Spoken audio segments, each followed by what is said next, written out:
ito mayroon tayong ginawa. Actually, gawin ko sana itong pancakes, just like this.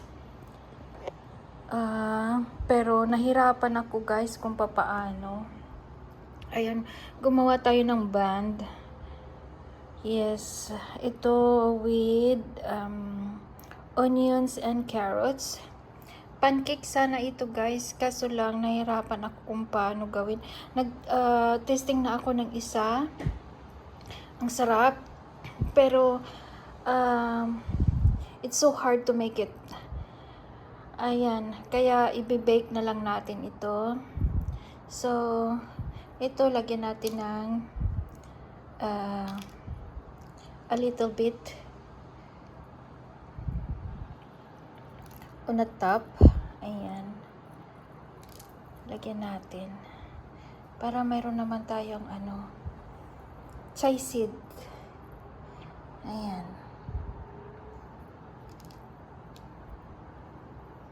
Ayan.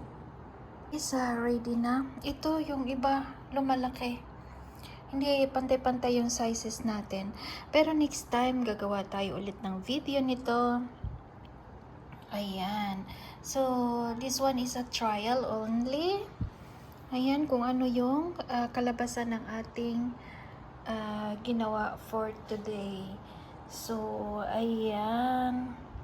Pinatubo ko ito ng 2 hours, yung ating dough. Ayan. So, ito ay isasalang na natin sa 180 degrees. Na guys, titingnan natin for a few minutes. Titingnan natin kung ilang minutes ba ito bago maluluto. Kasi wala akong idea guys. Try lang natin i-oven kasi hindi ko magawa sa frying pan.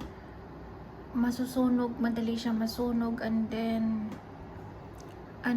baka mahilaw doon sa loob niya. Kaya i-oven na lang natin for safe para hindi masayang yung ating effort at yung ating ingredients. Okay guys, tingnan nyo, lumalaki sila oh yan, ang galing. Alam nyo, mabango na siya guys for 10 minutes. Ang bango na niya, para yung bang na-smell ko nung nasa Hong Kong pa ako, yung mga ginagawa nilang tinapay. Ayan. Kasi may siya, may onions at saka onion at saka carrots. Konti lang nilagay ko. Ayan. So ngayon lumalaki na sila. Ayan. So, how so nice. Ayan, tingnan natin yung ating bun mamaya. Yung ating bread. Guys, I think it's enough na. 1 hour and 15 minutes. Tama na to siguro. Ayan, kasi brown na siya eh. Ayan, matagal na to. Kung paggawa natin, try natin guys, ayan. Try natin na tingnan if okay na siya. Ayan.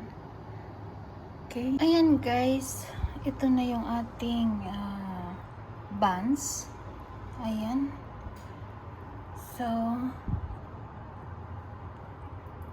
tingnan natin. Siguro na-overcook siya ito guys kasi matigas.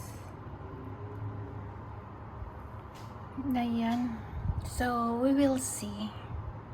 Okay. Dapat malambot siya,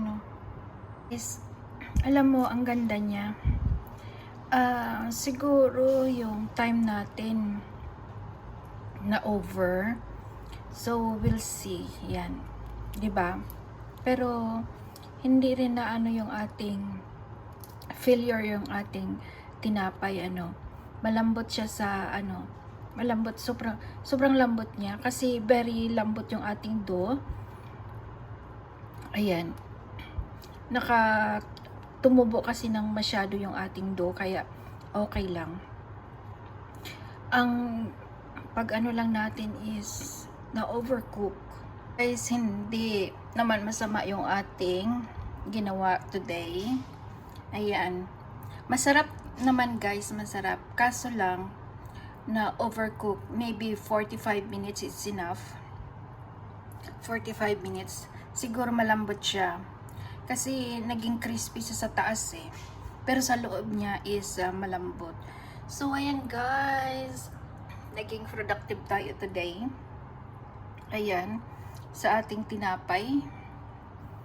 Oh, ayan. Ang sarap niya kasi may onions. Masarap pala yung may onion sa loob. Maano siya. Tawag nito, mabango. So, the next day, gawin na nating buo yung ating ginawa, yung ating tinapay. So, next day, hindi na maging konting failure yung ating ginawa. So, ayan guys.